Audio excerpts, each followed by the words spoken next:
Could you do that if people were at your I house? I would just turn on closing time. Like That's don't. a really good cue for. Yeah, you don't have to go home, generation. but you're not staying here because homegirl wants to get in her sweats and get on the couch. Like, I've got TikTok to doom scroll. Like, it's time for you to go. Welcome to Beats Working, winning the game of events, where we share stories and strategies to turn any event or life moment into something unforgettable. Events are wild, and the people who work in them are some of the most resilient humans on Earth. If you know, you know. So come with us behind the curtain for a look at their most memorable experiences. As they say, the show must go on, so let's get on with the show.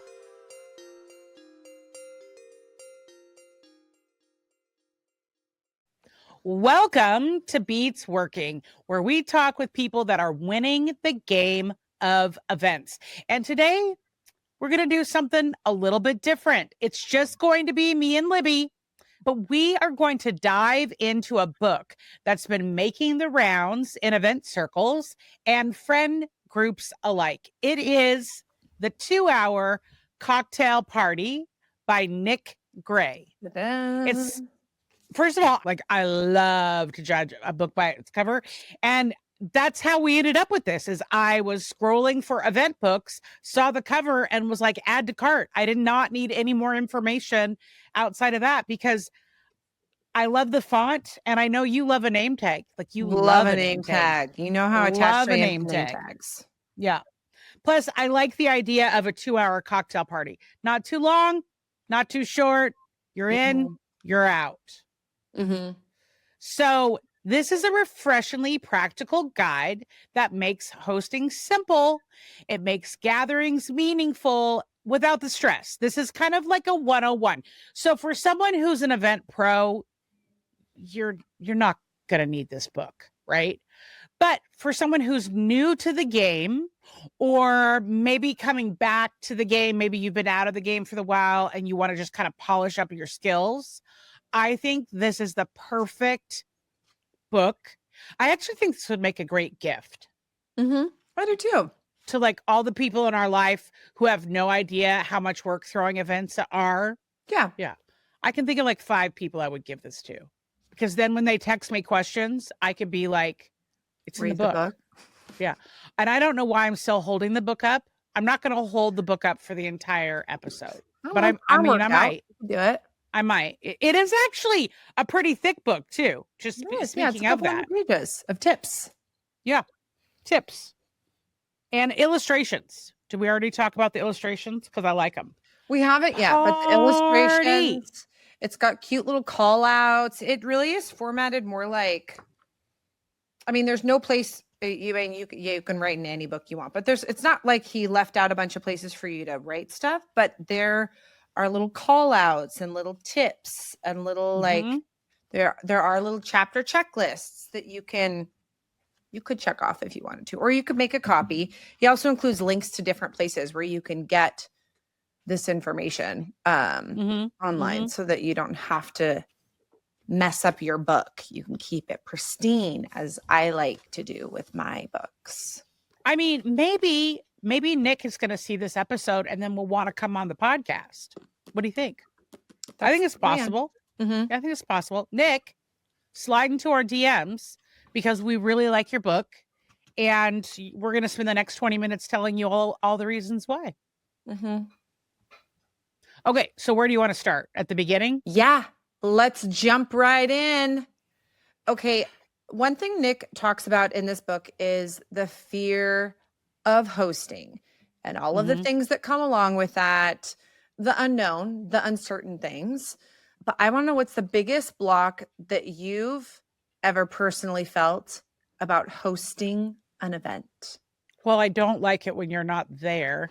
Mm-hmm. Well, that is a blocker. It's a big block. It's a big block for me. I kind of shut down. I'm like, What are you gonna do? I am not much of a hoster outside of all the events that we have done. I don't personally host at my house almost ever. Never. I'm not with like events that, so maybe hosting isn't the right word. Maybe with just events that you're planning that you've ever planned, that you've ever been a part of planning, what's like your event fear? My event fear is that is that no one's going to show up. Mm-hmm. Yeah, it's a very real fear. No one's going to show up. I think that's a lot of people. That actually was what I was going to say. My fear is that no one is going to come. No one's going to buy a ticket, or no one's going to RSVP yes, and then there's not going to be anybody at the party. Because I can actually handle the things that go wrong, because we've been doing this for long enough that it's like, of course things are going to go wrong. But no one showing up doesn't give you fix the things that go wrong. You need people there that can see you making the mistakes at full speed. So what did you read in this book that changed that for you? I mean, there might not have been anything in here that would change that for you, but I thought there were a lot of tips in here that he offered for people who maybe aren't super familiar with events or just getting back into them, like you said, like the number of reminders you should send. What I thought that was great. Send them, and what details you should include at the top so that people see that part first. I thought this is a very practical book, a very straightforward, here it is, here's how you do it. It's kind of like you can't fail if you just follow the directions. And I loved the examples of the invitations and how many times to send out the invites and the copy that you could basically copy and use as your own. I wouldn't need you because I have a you, but like it totally worked. But we're skipping over the name tags. Are we? I feel like we're skipping over name tags. Well, I was going to tackle that next, but we can just jump right into name tags right now. I mean, I guess name tags come after you get people there. So I guess there was an order to the madness. Sequence matters, Elise. But I actually love a name tag. As long as, okay, here's the thing though. It has to be a good name tag. I don't want to stick a bad sticker on my clothing, especially if I'm wearing like a leather jacket or I don't, as long as the name tag does not ruin my clothing. It doesn't have to match it, but it should not ruin my clothing.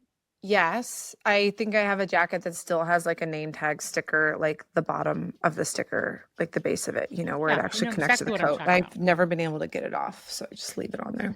That's a nice jacket too. I am on the fence about this one. What? I know. I do love name tags, but not always. And I think in the context of his book, he talks a lot about smaller gatherings for 2 hours. There are a lot of parameters around it.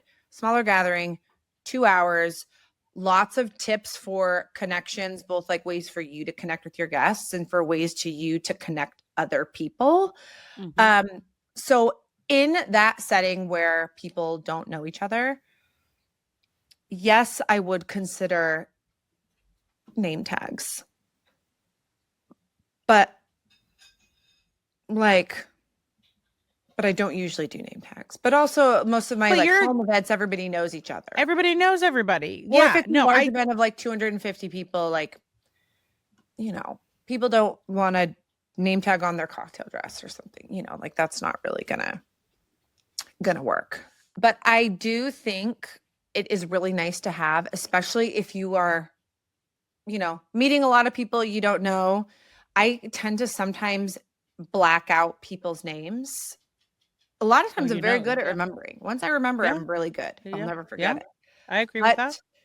Sometimes in a moment of like panic or I don't know what, they tell me and it's like someone throws like a bomb in front of me and I can't hear it. And then I have to be like, oh my God, what did they just told me their name? What is it? So if they have a name tag, then I'll know. The problem that I have with name tags is that when people see my name, they don't know how to pronounce it. So I do think there is a little bit of a barrier to entry. Like a name tag is not going to fix everything, right? It's just not. It can help. It can help. But it won't fix it.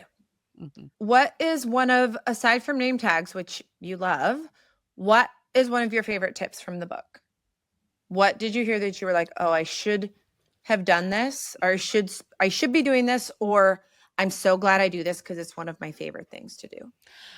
I think there was a lot of that in this book. There was a lot of reinforcing that we're doing the right things. Because I also agree, like, have your event on a weeknight. Don't try to like compete with people's weekends.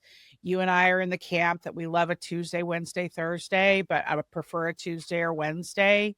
So I love that there was that reminder. I love that there was the send the reminder the day of, because sometimes people send it a day or two before, which is lovely, but it's going to get buried because I get like hundreds of emails a day. So when you send it the day of, it's going to be easier for me to find it. One of my favorite tips that Nick had in the book was what to do when you have early arrivers or the very prompt arrivers. I remember reading that part and I was like, oh my gosh, yes.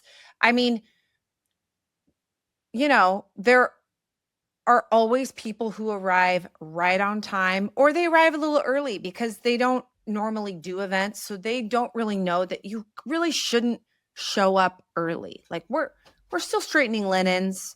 We're still placing things. I mean, maybe not everybody. A lot of people get their act together and aren't doing those things. Just you 15 may or may not before. be dressed. Yeah. I may still be in leggings. I want to be able to change and not have people show up when I'm not prepared, not in my theme clothes, but, giving them not just kind of throwing, if you have a couple people who get there right at 7:00 and no one else gets there till 7:15, not just like throwing them into a circle and saying, oh, hey, this is John, this is Lisa, this is Sue. Okay, I'll be back, guys. Like that kind of creates a little bit of an awkward moment for people just, and for you as a host too, but giving people jobs to do and also saying like, oh my gosh, I'm so glad you're here first. This is going to be such a fun night. I'm so glad that you came. Like just saying something like that, because it also can feel awkward for the person arriving on time. They might think like, oh, they said 7, everybody's going to be there right at 7:00. And then they get there and the only person sitting in your house while you're running around, putting out the last of the Halloween forks. I say that because I just got down some themed party supplies. But anyway, I thought that was a really nice reminder. And there were some helpful tips in there about how to make those early birds just feel comfortable. I actually also, that kind of leads into the next thing I want to talk about is how Nick addressed drinking, drinks, alcohol, preferences, and reasons why. Like he likes this, he doesn't love that, and a very like straightforward how to what you should have, including I think there was like a little illustration of like how to set it up on the table. But I love that because I also love that it felt very inclusive, that he was thinking about the non-drinkers. That's a pain point for me. And I feel like he was thinking about that when he wrote this book. So I thought he did that right. Yeah, he even had, supply lists for events, like exactly what you should get. So if you're feeling a little frazzled or nervous, like you don't know what exactly to get, and maybe if you're somebody who has a tendency to overbuy, like I do, but you can never have too many snacks. Let's be real. No, you definitely can't. No, you definitely can't. I also appreciated it. Was a clear start time is great, and you'll have the people that will show up early or on time, and then you'll have your typical people that show up late. I'm usually in the late camp, but I love that there was a clear end time. I did too, but do you think that you could really, I loved it. And also he talked about, giving playing your harmonica and then give an announcement 10 minutes before, like it's a school night. I don't want to keep you guys too long. And then 10 minutes later, when it's time to end, coming back on and being like, all right, time to go home. I mean, he had a little bit of a more eloquent way to say that, but I don't know if I could do that. Could you do that if people were at your house? I would just turn on closing time. Like That's you don't a really good cue for you don't have to go home, generation. but you're not staying here because homegirl wants to get in her sweats and get on the couch. Like I've got TikTok to doom scroll. Like it's time for you to go. I know. Yeah, I think you can. I think you can. I think there's a right way to do it. It does. And it's going to depend on the crowd. It'll depend on the people. I mean, usually when I start cleaning up, people start helping me clean up, and then yeah, that's kind of a hint, right? Hopefully that's a hint, but I don't know. I think he's right. I think I need to be a little bit more direct. There have been times where I've been like, why won't they leave? And to be clear, if you're my friends or family and you're listening to this, I'm not talking about you. Because if you're listening to this podcast, I would never talk about you like this. She might actually be talking about you. I also liked his tips for follow-up. I thought there is one thing that he said in there that I was like, that is so kind and so inclusive. I'm going to use that. But, and, you know, he said it as an example of texting, but, you know, you could email, you could say it to somebody, you know, you could send them a voice memo, whatever you want. But just thanking them for coming, telling them how much fun you had, and asking if you can invite them to the next one. I just think that's a really warm way. And it just made me think about, as an attendee, how good that would make you feel, even if you don't actually ever want to go back to one of those again. Yeah, you want at least to know you're invited. You may or may not want to go, but you always want to be invited.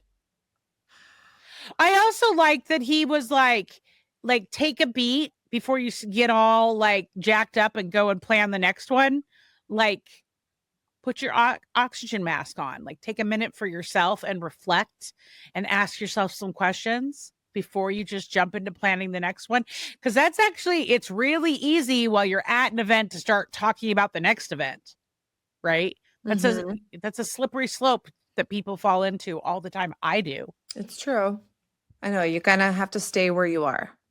It's a good reminder to be present. What do you think about, a 2-hour cocktail party, and when people check in, they lock their phones up? They put their phones away. Don't like it, only because I have young children. And But you also have an Apple Watch. Like, do you need your phone?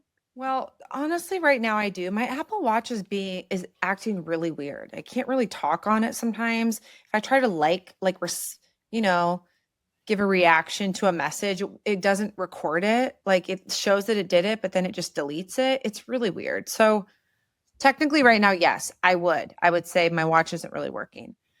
Even if I had an Apple Watch, I would probably not want to give them my phone. I'd probably say, no, thanks. I'm going to keep it. What about if they ask you to take off your shoes? You know what? We are a typically shoes off household. So, and it's like whenever my kids go, I'm surprised they don't take their shoes off when they go in the grocery store. They just take their shoes off at every house that we go into. So I wouldn't be weirded out. But if there were a lot of people, I would think that's a little strange.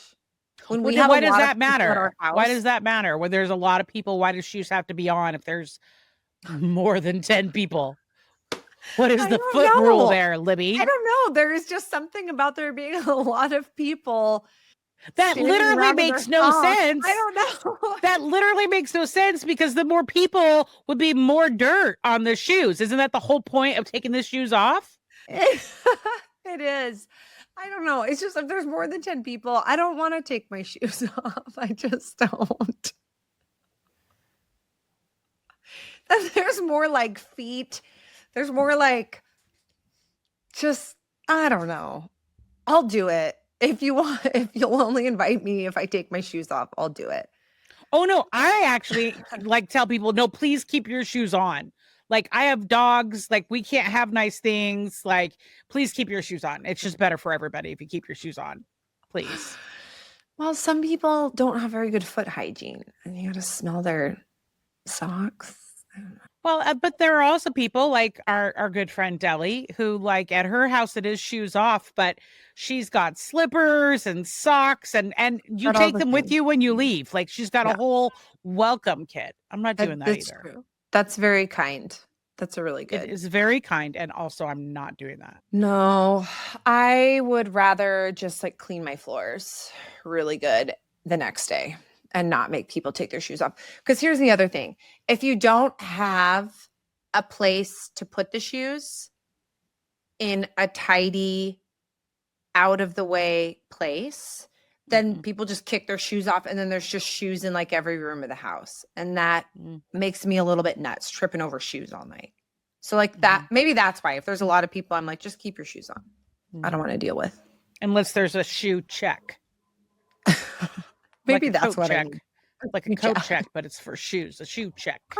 Okay, if you were taking all the tips from Nick's book, if you're going to host a 2-hour cocktail party, is there anything you would change or add from the formula? That's a good question. I don't think so. I'm not really big into the icebreaker stuff, but I'm also like super chatty and like I'll talk to anyone about anything, and any people will talk to me about anything. So like Mhm. I don't need an icebreaker. And if I also feel like if I see someone who doesn't feel included or isn't, like I'll pull them into the group. Mhm. So I don't like there was a bit on icebreakers, which I think is great. There were some good ideas. I don't think I'd use those. But I also would not be hosting an event where people didn't know each other, I don't think. I mean, maybe. I know that happens when you have different friends groups. I don't know. Apparently, I know. only like to throw big events.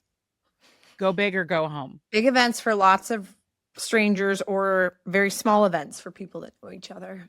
What would you do different? Because you guys host all the time. We do. I don't feel like I get invited to most of them, but you host all the time. It's true. I don't know if there's anything. I'm going to stay open. There are things that I don't love that make me a little uncomfortable, like telling people it's time to go home. Or just, he even says if they stay, just be very direct and say, it's time to go home now. Please leave. I'll invite you to the next one, but you need to leave now. Like, Why would you? Really? You can't do that? I don't think I could. I don't think I could. I'm not brave enough to do that. I know. I don't think I could do it, but maybe I will try that next time. I do think try kicking people out. Let's give that a good college try. Yeah. And keeping it shorter. I mean, I actually, so this isn't something that I would change. I actually really liked this. And when I read it, it was actually a good reminder for me because I had just tried to send out an invite for an event, like a party at our house that was going to be way too long. Like people just don't need to be here that long, you know? I think sometimes. No, I don't know because I wasn't on that list. You weren't invited. No. Well, the invite hasn't gone out yet, so you might be on it. I think I still sometimes think of hosting an event like I did when I was without kids. And so I think that people are going to want to party for like 6 hours. And like, that's just not reasonable anymore. Sure. And, just people have other things to do. They don't want to like move into my house, Mm-hmm. But I think maybe I should embrace the time limits. And I will try to embrace sending people home. That's going to take a lot of courage. Well, I'll come over and we can practice. You can practice kicking me out. Okay. You look so uncomfortable right now. I know. I feel uncomfortable. Yeah. Well, Nick said something too that really made me think about our recent interview with Jacques the Party Scientist. Love Jacques the Party Scientist. He is the best. Jacques the Party Scientist is so wonderful. But Nick really made a strong case of hosting and parties also being for introverts, which is something that Jacques talked about on our episode about social connection and socializing being very important for people who are extroverts, but also people who are introverts. And that science shows that that makes people happier. And Nick talks about that a lot, and how hosting might actually be an easier role for an introvert because you have a plan, you have a role, you have something specific to do. It's probably why I like it, because I can just, buzz around all day, like doing all these things. And then I don't ever actually really like sit and talk to people very much. I like having a job. I'll do it, whatever you want me to do. Give her a job. Yep. Yeah. Meanwhile, I don't want a job. Like, my only job is to show up and talk, I'm pretty sure. Mm-hmm. I mean, I don't know that I can be trusted with too many jobs. A few. See, that's why socializing Photography, events are good for introverts and extroverts. I'll capture all the content for you. Yeah. That's when you want me, is I'm a good little documenter. Mm-hmm. Well, I think this is a great book. I think even a seasoned professional will get some things out of it, but I really do think it's a perfect book for introverts that are looking to be more social. I think it's a good one for people that are new to hosting events. I think it was a really easy read. It's really easy to flip back into. Mm-hmm. I think this is one you're going to want to keep on your shelf. I think so too. I'm actually going to keep it right here in my little book stack, right by my favorite workbooks. And even as somebody who has been doing events for 15 years, there were still some things in here that I had just never really thought about. Or what was one? Like just telling people to leave my house. Oh, never thought about stuck that. on that. Wow, you're really I know, stuck on I that. can't get over it, which means I probably need to try it. I really think you should. Yeah. I mean, I can't imagine you have people that are lingering that long. Well, we host a lot of holiday events. Well, and during the holidays, for a holiday, holiday, but a holiday isn't a 2-hour cocktail party. That's like totally different. It's not. It's different. See, that's the thing. We don't host a lot of 2-hour cocktail parties. We host a lot of open house style events. So, but I still think there are some good things in here. Do you think that a 2-hour cocktail party is too short of a window for like a theme party? Because I do. I feel like if you went to the effort to put together your look, your outfit for whatever said theme is, for a theme party, I think you need at least 3. I don't know. I kind of think you need just 3 hours in general. Like, I don't know if I agree with 2 hours. It is such a short window. It is a short window, but he also talks about small gatherings and not making them large. So if it's a small, that's true, event, and 2 hours is, he talks about that amount of time because it's long enough to make real connections with people, but it's also short enough that it keeps people wanting to come back again. Mm-hmm. So if you want to be a serial party hoster, this has got a lot of really good tips for that. Yeah, that's fair. That's fair. I guess what I'm thinking about though, I'm thinking that all my friends are so scattered all over the greater Seattle region, and that it's going to take them 2 hours to get somewhere. But that's just me. I'm the one who's 2 hours away from everything. It's true. We don't do 2-hour events. We like to hold people hostage, but yeah, it's true. It's true. But something to think about. All right. Well, if you had to score this 1 to 5, 5 being like the best book you've ever read in your whole life about event planning, what score would you give it? I think I would give this a 4. I think I was surprised at the amount of information and tips. I mean, it wasn't the whole book, but there were a good amount of things that he said that I hadn't really thought about or thought that I should try, that I think I will try. What about you? What would you for this? Well, I would give it a solid 3.5. However, I am going to round up to a 4 because of the cover, because I love the cover. Okay. I love the font choice. I love the name tag. I love the little Sharpie. And I love the illustrations throughout. I'm a very visual person though. So it rounds up to a 4 for me because of the visual But the content itself, I was going to give a solid 3.5, but it rounds up to a 4. So the moral of the story is whether you're a 3.5 plus a cover 0.5 or whether you're just a straight 4, this is a great book. We absolutely recommend it to any and all people on the walk of event life, no matter where you are. This has been enough of the book review with Elise and Libby. That's a wrap for this episode of Beats Working. If you've got an idea or you want to reach out, email us at info@beatsworking.show. Remember that every detail matters, every moment counts, and no matter what, the show must go on. And no matter what, people have to go home.